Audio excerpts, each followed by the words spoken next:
Today in this little segment we're going to be looking at bare root strawberry runners and how they come to you in the mail when you order them via our mail order or our website, and how you can handle them best so that they'll succeed in your garden for you. When you receive your strawberry runners in the post, they'll come in a package similar to this. They've been wrapped up in moist cocoa fibre to keep the roots protected while they've been in transit. It's really important that you treat these runners with care to maximise their success growing in your garden. If you can't plant them in the next couple of days, make sure you put them somewhere cool, maybe even in the fridge, and then in a couple of days when they're ready to plant you can bring them out. When you open the parcel, you'll find all the roots have been protected in this moist cocoa fibre. And the first thing to do when you open the parcel is then to get them out and have a check to see how moist they are.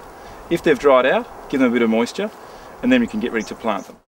Before you plant your strawberry runners, it's important to prepare the ground well. Strawberries are heavy feeders, they like a well manured soil, it's got lots of compost dug in, slightly acid, but also can hold lots of moisture.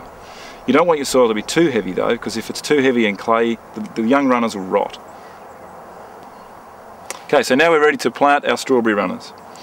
Pull each one out individually from the packet and you'll see about 10 centimetres worth of fibrous root growth. These roots are what we're going to plant into the soil. We dig our hole about 15 to 20 centimetres from the one next to it, because that's about a good spacing for strawberries. And we put them in, making sure that we don't get the roots curling back on themselves, so they're kept nice and straight. It's really important when you plant your strawberries that you get the height right.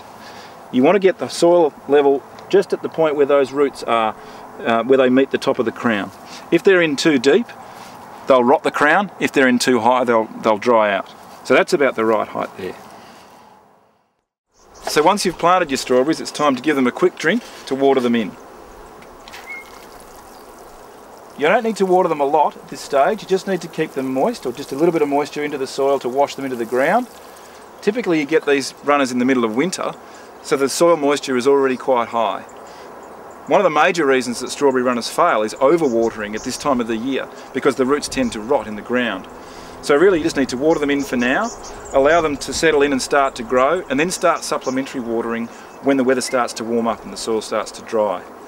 At that point too, it's a good idea if you're keeping the moisture up in the springtime to bring some mulch around to keep that moisture into the ground and protect the plants while they grow.